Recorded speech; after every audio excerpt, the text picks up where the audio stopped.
Assalamualaikum warahmatullahi wabarakatuh. Alhamdulillah, alhamdulillah bi ni'matihi tatimmu shalihat.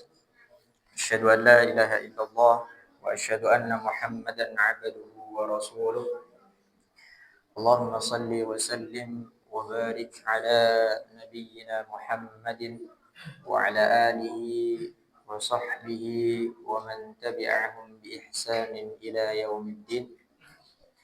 Rabbi shrah li sadri wa yassir li amri wahlul 'uqdatam min lisani yafqahu qawli. Amin ya rabbal alamin. Amma ba'd. Jamaah, Bapak Ibu yang semoga selalu di dalam lindungan dan naungannya Allah Subhanahu wa taala. Alhamdulillah, mari kita sama-sama terus memperbaiki, terus menambah rasa syukur kita kepada Allah Subhanahu wa taala, di mana kita itu sering terlalaikan dengan hal yang namanya syukur ini. Bukan kok ketika kita itu diberikan ujian oleh Allah Subhanahu wa taala. Bukan kok ketika Allah itu memberikan rasa sempit di dalam kehidupan kita. Tapi sering kali terjadi itu cobaan atau ujian rasa syukur kita itu justru ketika kita itu sedang memiliki segalanya. Kesehatan yang terus baik, kemudian ekonomi yang mencukupi, dan lain sebagainya. Seringkali ketika kita berada pada posisi-posisi itu, kita itu sering malah lupa untuk bersyukur kepada Allah Subhanahu wa taala. Maka mari sama-sama kita perbaiki lagi rasa syukur kita. Dan kalaupun di antara kita sudah selalu bersyukur atas setiap pemberiannya Allah Subhanahu wa taala, mari sama-sama kita lanjutkan dan perbanyak lagi. Tak lupa kita bersolawat kepada Nabi kita, Nabiullah Muhammad sallallahu alaihi wasallam, panutan kita semua di dalam menjalani kehidupan di dunia ini. Jemaah yang dirahmati Allah Subhanahu wa taala, tentu kita sudah di pertemuan sebelumnya menyelesaikan satu atau bahkan banyak sekali nasihat yang disampaikan oleh Syekh Abdul Razak di dalam muqaddimahnya, di mana beliau tidak hanya memberikan pelajaran, memberikan tamparan-tamparan kepada kita, akan tetapi beliau juga memberikan contoh kepada kita satu hal. Di bagian penutup beliau menutup muqaddimahnya itu dengan sebuah doa. Bukan hanya doa untuk dirinya sendiri, bukan hanya doa untuk keluarganya sendiri, tapi beliau dengan tulus mendoakan orang-orang yang mengikuti atau mempelajari apa yang sudah beliau tuliskan di dalam kitab ini. Jemaah salat maghrib yang dirahmati Allah Subhanahu wa taala, kita akan melanjutkan kembali, dan lanjutan kali ini kita sudah tidak berada di muqaddimah. Kita sudah masuk kepada kaidah pertama, yang mana di dalam kitab ini sebagai mana namanya, yaitu Asyru Qawaid, 10 kaidah. Maka kita akan masuk kepada kaidah yang pertama. Qala al-muallif rahimahullah ta'ala, semoga Allah merahmati penulis dan juga keluarganya. Al-qaidah al-ula, kaidah yang pertama itu tentang tazkiyatun nafas ini, tentang membersihkan jiwa atau menyucikan jiwa ini. Beliau menyampaikan yang paling utama dan pertama itu adalah at-tauhidu aslu ma tazku bihin nufus. Jadi yang pertama diperbaiki, yang paling pertama diperhatikan itu adalah at-tauhid. Kenapa kok tauhid? Karena tauhid itu adalah pokok dari segala sesuatu. Dan dengan tauhid itu jiwa kita ini bisa menjadi bersih, jiwa kita ini bisa menjadi suci. Kalau kita tidak bertauhid, ya bisa dibilang jiwa kita itu tidak akan pernah bersih, tidak akan pernah suci. Sebesar apapun usaha kita untuk membersihkan jiwa kita dari kotoran-kotoran penyakit hati itu, kalau awalnya atau kalau orangnya, si pelaku yang sedang membersihkan itu kok dia tidak bertauhid kepada Allah, ya tidak akan bisa bersih. Karena kunci pertama, kaidah pertama, orang itu bisa membersihkan jiwanya, bisa menyucikan jiwanya itu, kaidah pertamanya dia harus bertauhid. Ya, ini bukan hanya kalimat indah yang beliau tuliskan, at-tauhidu aslu ma tazku bihin nufus.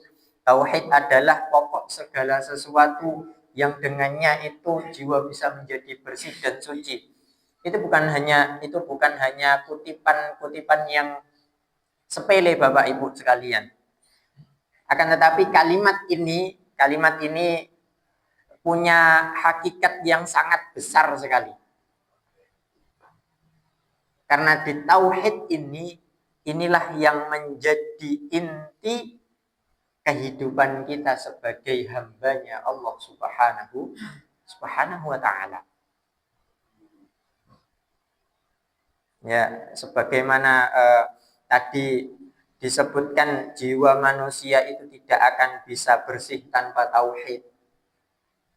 Hati manusia itu tidak akan hidup tanpa mengenal Rabb-nya, tanpa mengenal Tuhannya. Dan juga amal perbuatan apapun itu,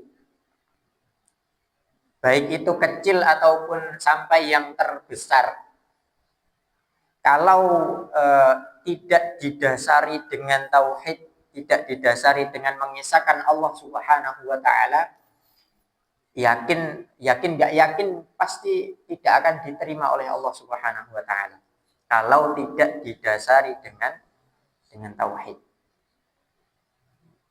Sebagaimana tugasnya Rasulullah Shallallahu Alaihi Wasallam diutus ke muka bumi ini,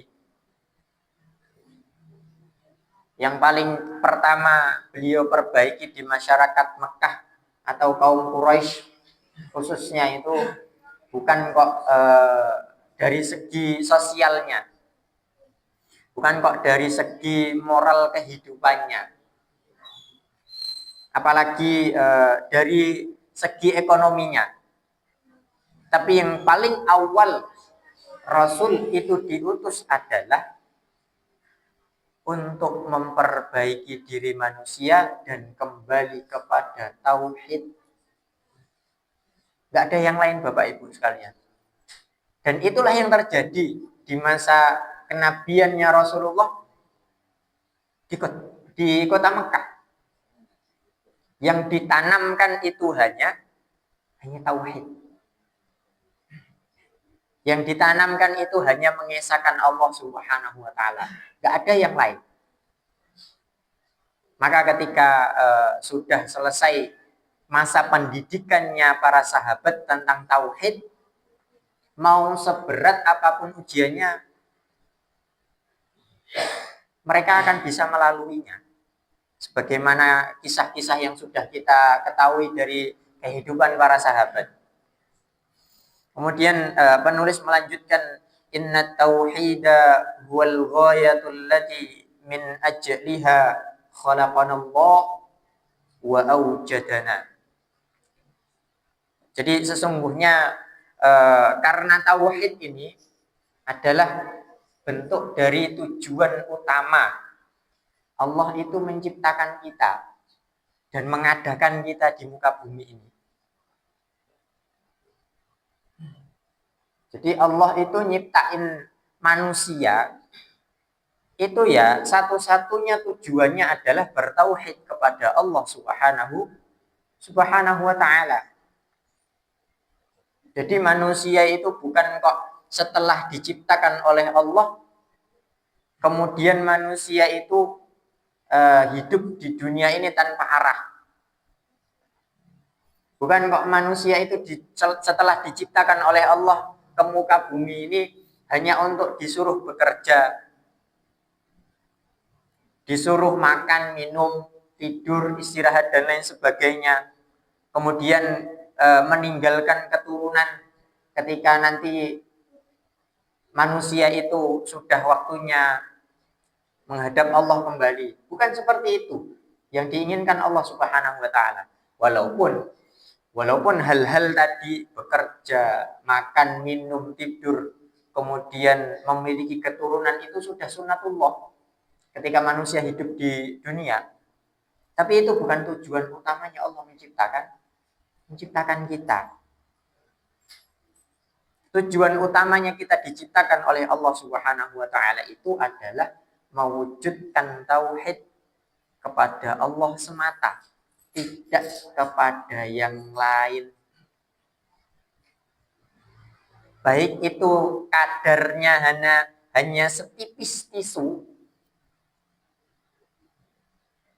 itu tidak diperbolehkan kalau kita sudah bertauhid kepada Allah terus kita melakukan sesuatu yang itu momennya atau konteksnya itu adalah menyekutukan Allah Subhanahu wa ta'ala. Karena tujuan kita, lagi-lagi tujuan hidup kita sebagai seorang yang beriman kepada Allah itu adalah mengenal Allah dengan benar-benar mengenalnya, bukan hanya sekedar tahu Allah itu Tuhan kita, bukan hanya seperti itu saja. Anak-anak sekarang mungkin sudah tahu mereka itu Tuhannya siapa. Kalau ditanya siapa Tuhanmu? Allah. Lah kok bisa Allah? Nggak bisa jawab mereka. Jangan-jangan kita seperti itu. Na'udzubillah.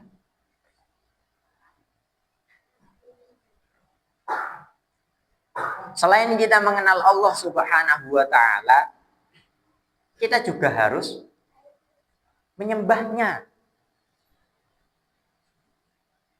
Bukan hanya kita itu diciptakan untuk mengenal Allah kemudian menyembahnya saja. Cukup di situ, tidak.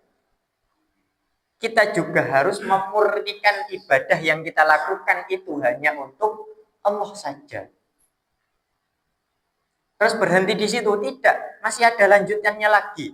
Kalau kita itu sudah mengenal Allah, kita sudah mau beribadah kepada Allah dan memurnikan ibadah kita itu hanya untuk Allah. Yang terakhir Bapak Ibu sekalian, jangan sampai kita itu menyekutukan Allah dengan apapun itu. Sekecil apapun itu jangan sampai. Kama qala ta'ala, "Wa ma khalaqatul jinna wal insa illa liya'budun." Sebagaimana Allah itu memfirmankan, "Wa ma khalaqatul jinna wal ins." Tidaklah Allah itu menciptakan jin, bukan hanya kita, Pak. Jin juga, Pak. Dan juga manusia, berarti kita itu diciptakan melainkan hanya untuk menyembah Allah Subhanahu wa ta'ala. Gak ada yang lain, gak ada koma, gak ada tanda yang lainnya. Sudah titik di situ. Mau gak mau yang harus diibadahi, yang harus disembah ya Allah. Gak bisa yang lainnya.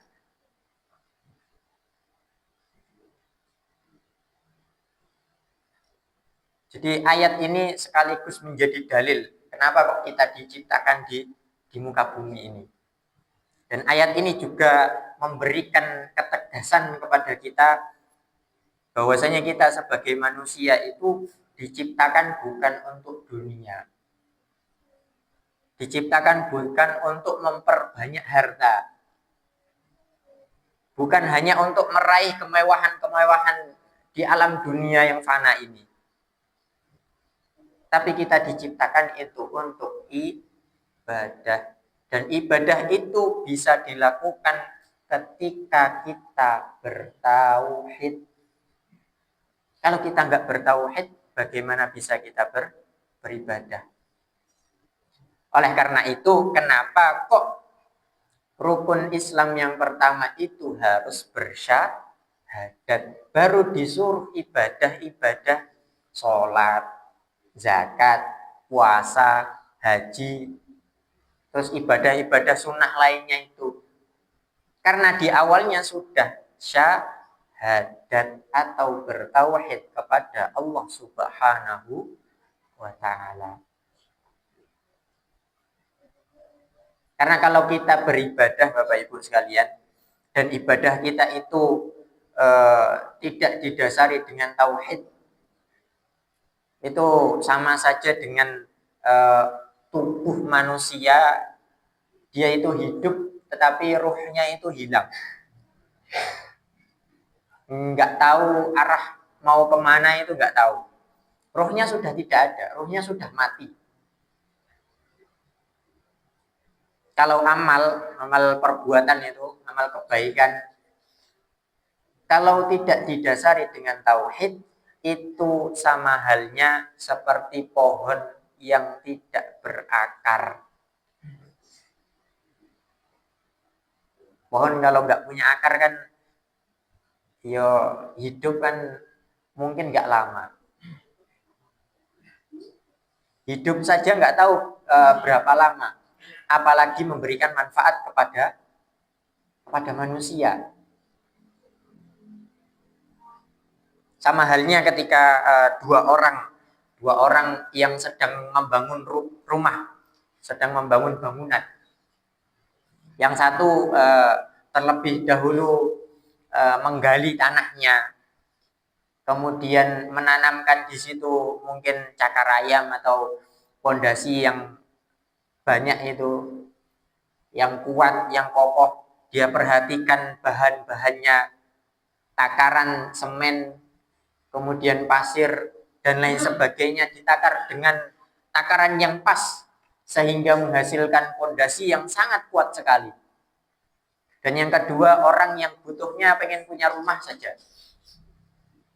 Biar modalnya bikin rumah itu lebih sedikit, nggak usah pakai pondasi. Langsung saja bangun tiangnya, terus kemudian dibikin tembok, dipasang atap. Kalau terjadi suatu hujan yang lebat sedikit, pastikan yang tidak rumahnya orang kedua yang tidak pakai pondasi itu kan lebih gampang rusaknya, lebih gampang robohnya dibanding dengan orang yang memperhatikan pondasi rumahnya itu.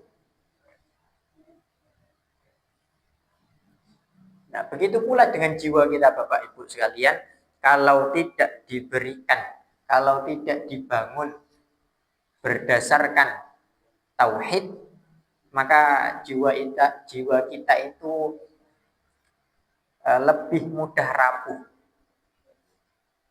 Jiwa kita itu atau diri kita itu akan mudah goyah ketika mendapatkan ujian yang sedikit mungkin. Yang baru sedikit Allah berikan kepada kita. Kalau sudah mendapatkan kenikmatan kemudian muncul sombong. Nah itu biasanya yang jiwa yang tidak didasari, tidak dibangun di atas tauhid yang kuat itu bakalan seperti itu. Kalau sedang berusaha dengan giat kemudian diberikan kegagalan oleh Allah, dia putus asa. Maka orang-orang seperti itu yang amalnya, perbuatannya itu tidak didasari dengan tauhid, maka amalnya itu tidak bernilai di sisinya Allah Subhanahu wa ta'ala. Allah Subhanahu wa taala menyampaikan kepada kita di dalam Al-Qur'an itu walaqad uhiya ilaika wa ilal ladzina min qablika la in asyrakta la yahbatanna 'amaluk wa la takunanna minal khasirin. Sungguh telah diwahyukan kepadamu wahai Muhammad dan kepada orang-orang sebelummu. Ini maksudnya kepadamu itu kepada kita semua. Jadi Allah itu sudah mewahyukan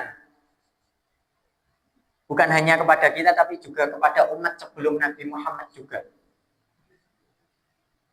Kalau kita, Allah menyebutkan jika engkau mempersekutukan Allah, lain asyrakta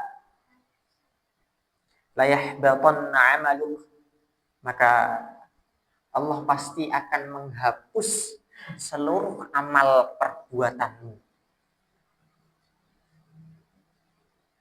Wala takunanna minal khasirin. Dan ketika kamu berada pada posisi itu, sungguh pasti sudah benar-benar kamu itu termasuk orang-orang yang akan merugi.